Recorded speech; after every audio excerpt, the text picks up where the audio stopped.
Национальном музее Северной Осетии прошла выставка «Осетия православная». Она приурочена к 1100-летию крещения Алании. В экспозиции представлены документы, фото и видеоматериалы, а также уникальные археологические и этнографические артефакты.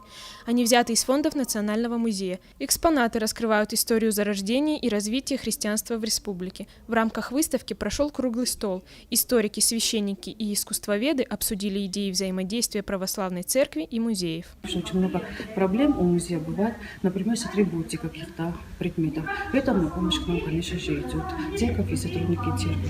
Мы знаем, что сегодня Владикавказская и Аланская епархия очень активно работает в сфере исследования этой темы, поэтому для нас большую помощь они окажут. Также у нас в рамках нашего проекта мы переиздали книгу «Начальное учение», которая была издана в 1798 году первый раз.